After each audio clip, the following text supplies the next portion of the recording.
గ్రామ సచివాలయం పరిస్థితి ఎలా ఉందో ఎవరికి తెలియని పరిస్థితి. అగమ్యగోచరంగా ఉంది వాళ్ళ పరిస్థితులు.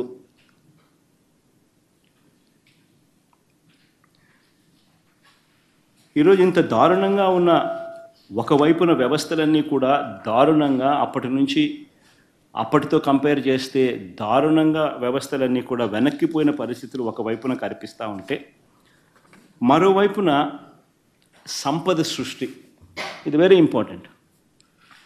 సంపద సృష్టి అని అంటే నిజంగా ఏమిటి అన్నది అర్థమయ్యేట్టుగా కాస్త చెప్తా. రాష్ట్రానికి ఉన్న ఆదాయాలను ఇంకా అదనపు ఆదాయం రాష్ట్రానికి వచ్చే విధంగా ప్రభుత్వం ఏదైనా కార్యక్రమాలు చేయగలిగితే దానిని సంపద సృష్టి అని అంటారు. అందులో భాగంగానే రాష్ట్రం పురోగతిని మనసులో పెట్టుకొని రాష్ట్రం ఫ్యూచర్లో ఇంకా ఎక్కువ డబ్బులు సంపాదించే మార్గాలు ఎక్కడున్నాయి అని చెప్పి ఆలోచన చేసి సంపద సృష్టి అన్నది నిజంగా జరిగింది ఎప్పుడు అని అంటే వైఎస్ఆర్సీపీ ప్రభుత్వంలో మాత్రమే జరిగింది. ఆంధ్ర రాష్ట్ర చరిత్రలో ఎప్పుడు చూడని విధంగా గవర్నమెంట్ రంగంలో 3 కొత్త పోర్టులు, సీపోర్ట్స్, దాదాపుగా 12,000 కోట్ల రూపాయల పైచిలుకుతో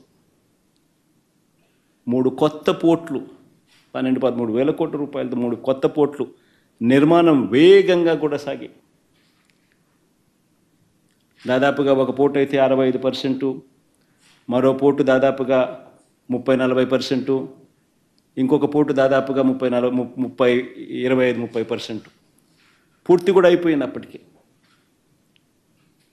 ఈరోజు ఆ పోర్టులు కన్నా పూర్తవుతే ఆ పోర్టులకు ఫండింగ్ కూడా సమస్య కాదు. దానికి సపరేట్గా మ్యారిటైమ్ కార్పొరేషన్ క్రియేట్ చేసి దానికి సపరేట్ ఫండింగ్ ఆర్గనైజ్ చేసి సపరేట్గా దానికి ఫండింగ్ ఎలాంటి ప్రాబ్లం లేకుండా చేసినాం. ఆ పోర్టులు పూర్తవుతే ఈరోజు ఒక శ్రీశైలం కట్టాలని అంటే అప్పట్లో 900 కోట్లు 600 కోట్లు అయి ఉండొచ్చు. ఈరోజు అదే శ్రీశైలం కట్టాలంటే 50,000 కోట్లు తక్కువ కాదు.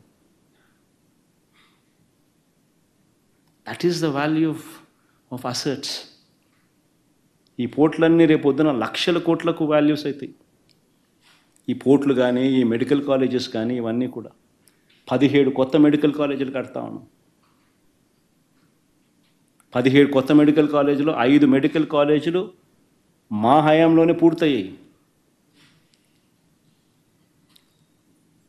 మరో 3 మెడికల్ కాలేజీలు మెడికల్ కౌన్సిల్ ఆల్రెడీ సీట్స్ కూడా అలాట్ చేసినారు.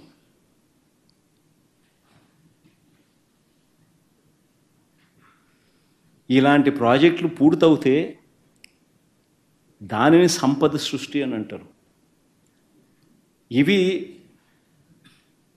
అందుబాటులోకి వస్తే రాష్ట్రానికి అదనపు ఆదాయాలు వస్తాయి. ఒక సీపోర్ట్ వస్తే ఆ సీపోర్ట్ చుట్టుపక్కల ప్రాంతాలన్నీ కూడా అభివృద్ధి చెందితే దానివల్ల జిఎస్డిపి పెరుగుతుంది, ఉద్యోగాలు వస్తాయి, పెరుగుదల కనిపిస్తుంది.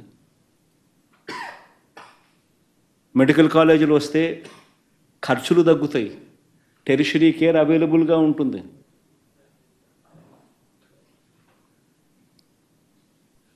దీనిని సంపద సృష్టి అని అంటారు. ఈ సంపద సృష్టిలో భాగంగా మరో విప్లవాత్మక అడుగులు పడ్డాయి. అదేమిటో తెలుసా?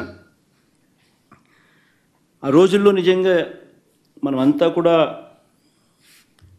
చూస్తూ ఉన్న పరిస్థితులు.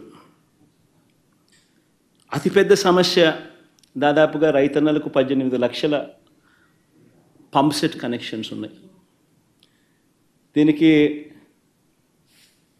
2004 నుంచి ఉచిత కరెంటు ఇచ్చే కార్యక్రమానికి శ్రీకారం జరిగింది. ఒక ఉచిత కరెంటు రైతన్నలకు ఇచ్చే కార్యక్రమంలోనే భాగంగానే దాదాపుగా రాష్ట్ర ప్రభుత్వం దాదాపుగా 9,000 కోట్ల పైచిలకు ఖర్చు పెడుతుంది.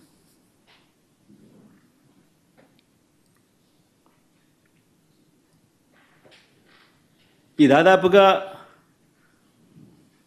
ఇలాంటి పరిస్థితుల్లో